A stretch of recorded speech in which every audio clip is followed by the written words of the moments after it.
Having extraordinary intelligence is a great flex indeed, but if you aren't careful enough with your experiments, the whole world may get in danger.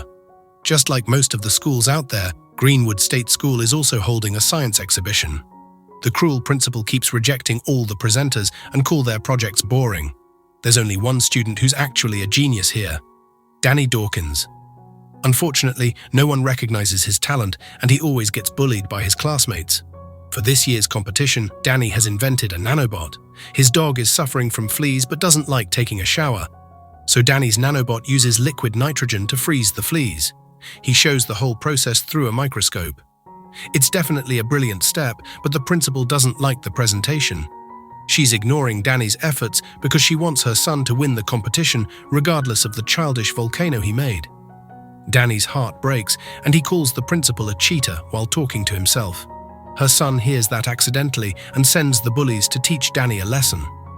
The poor boy rushes to the restroom and hides in the toilet. The bullies find him eventually and get ready to beat him. Suddenly, someone from the neighboring stall makes the bullies float in the air and fall inside the toilet seats. The mysterious lady introduces herself as Miss Evans. She's the director at Cranston Academy. It's a secret boarding school for geniuses.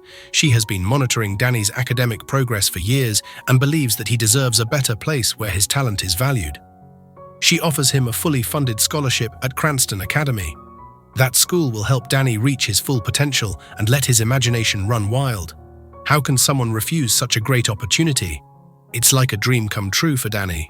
He agrees immediately, and a fancy car comes to pick him up the next day. It's actually not just a car, but a highly developed airplane that takes Danny to England in just an hour. As soon as he lands there, Ms. Evans greets him warmly and shows him the school. It's full of above-average students with their mind-blowing gadgets. The school lets them experiment freely and provides all the necessary tools. The thing that attracts Danny the most is the atomic particle reactor. Unfortunately, it was destroyed years ago and was shut down after that. Miss Evans takes Danny to Professor Stern's class. He's the genius who made the atomic particle reactor, but he couldn't continue the experiment.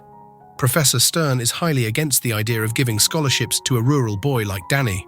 He mocks at him and believes that Danny will never be able to prove himself worthy of Cranston. Danny ignores the comment and tries to get along with the class, but he accidentally breaks a student's project. After the unfortunate start, Danny goes to rest in his dorm. He's left in shock after knowing that his roommate is Liz. She's the same student whose project was destroyed by him. Danny doesn't want any friend or project partner either. Once, he had a partner who stole his research and secured a job at Global Tech. Since then, Danny doesn't trust anyone. He wants to move alone towards his goal of becoming like the great scientist Edward Fizerton. Little did he know, Liz is Edward's daughter.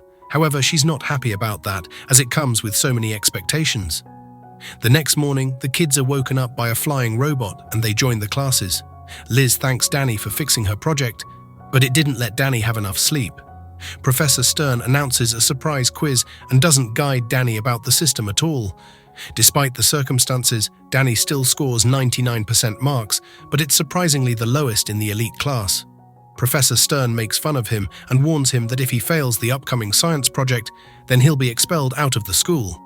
Danny can't sleep all night planning his next project. Nothing seems enough to impress the cruel Professor Stern. Suddenly, he remembers about the abandoned atomic particle reactor. If Danny succeeds in repairing the reactor and discovers a new particle, everyone will agree to his worth. In the middle of the night, Danny sneaks into the forbidden area and uses his multi-purpose screwdriver to open the lock. The building is full of dust and the reactor isn't operational anymore. It's going to take several high-voltage batteries and new wiring to fix the machine. The next day, Danny starts collecting the material from school. He steals some material from the school lab and takes out some from vending machines and cars. Afterward, he sneaks in the middle of the night to work on the reactor. A few days pass like this, and then Liz starts to get suspicious of Danny. The next night, she follows him to the reactor. Danny lets her witness his success and prepares to operate the machine. It doesn't turn on at first, but then Liz notices that the battery polarity is reversed.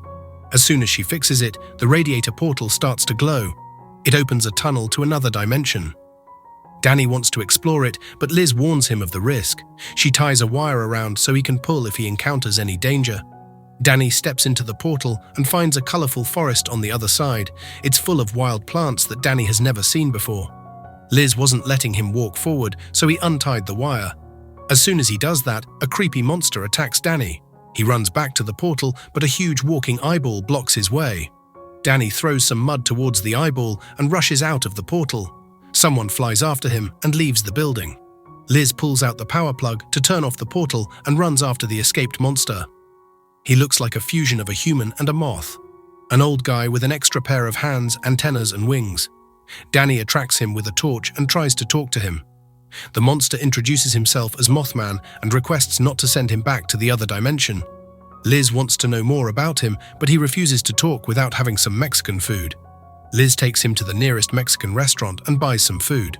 Mothman wasn't always like this.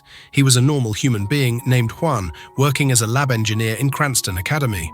He was assisting Professor Stern in his reactor experiment when he accidentally operated the machine. It took him to another dimension and turned off forever. Juan encountered many dangerous species, and one of them was a giant moth. Juan survived the attack, but the moth's bite turned him into a four-armed monster. Danny names this portal a fifth dimension and wants to explore more of it. He even suggests they skip the classes, but it's strictly prohibited at Cranston. Danny tells Juan to stay inside the room till they come back. In the class, Danny reveals that he's working on the discovery of another dimension along with Liz. But Professor Stern doesn't believe him. He also advises Liz to stay away from the crazy boy. Danny suddenly notices Juan standing at the classroom window. He requests permission to go to the toilet, and Liz does the same. Juan has found some good Mexican food and come to share it with the kids. He totally forgot that he looks like a monster. They all go back to the portal and notice that it has been activated without the power source. More monsters must have come out of it and roamed the whole school. Suddenly they hear horrifying screams of students. They must have been attacked by the monsters. Danny, Liz, and Juan follow the noise and reach the computer labs. A pink slimy monster called Manuel is freely walking around. It runs after Danny and Liz and destroys the whole lab. Danny throws Juan's formulated hot sauce at Manuel and it escapes the building. Miss Evans and Professor Stern reach there and ask for an explanation. Danny tells him the whole truth, but Stern doesn't believe him. How can a kid repair something Stern couldn't? Miss Evans takes the kids with her for further investigation. Before they can ride the car, Manuel jumps on it and kidnaps Evans. He takes her back inside the portal. When Danny and Liz reach there, they notice that the portal has grown bigger. It can let even bigger monsters pass through. And it did. A giant snake crawls out and rushes towards the school. According to Liz's calculations, the portal can devour everything in just 24 hours. It must be shut down before that. While the kids are trying to figure out a way, Juan starts behaving weirdly. His eyes roll away, and he grabs the kids while chanting, "Take them to the brain." Danny throws the hot sauce on him, and Juan comes back to senses. He has been hearing voices in his head, and only the hot sauce keeps him sane. Before he loses his control, Juan must guide the kids in shutting down the portal. The monsters have spread everywhere and attacked the students in the dorm and the campus.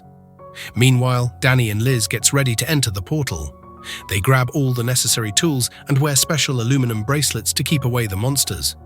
Afterward, they gather all of their classmates and motivate them to save their school. All these kids have exceptional intelligence and use their inventions to fight the monsters. Danny takes part too and turns a hamster 10 times greater in size to attack the monsters. They leave the campus in the hands of other students and rush towards the portal. Juan waited years to get out of that hell, so he refused to go back there. However, after Danny and Liz get inside the portal, Juan regrets his selfish decision and follows the kids. They witness Ms. Evans, Professor Stern, and the students taken away by giant tentacles. They all are being called by the brain of this creepy dimension. Juan suggests they rest a little bit before continuing their journey to find the brain. But as soon as they sleep, several tiny monsters crawl over them. They wake up immediately to fight the monsters, but Juan gets taken away by their tentacles. Danny blames himself for putting everyone's life in danger. If he hasn't opened the portal, nothing of this would have happened. He tells Liz to save her life and leave him alone in this mission, but Liz refuses to do so. She believes in the power of unity. Moreover, Liz has figured out how to reach the brain. The tentacles are like nerves that will lead to the nervous systems. Danny and Liz follow them to reach the brain and get ready to destroy it.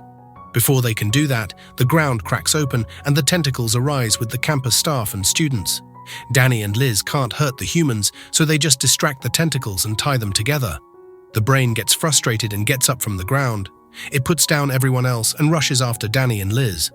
Danny finds his nanobot and asks Liz to go throw the magnifying mirror to increase the bot's attack. He succeeds in making his little freezing gun, but it doesn't operate properly. The brain monster swallows Danny, but as soon as he does that, he starts to freeze. Danny has used the freezing gun to knock down the brain.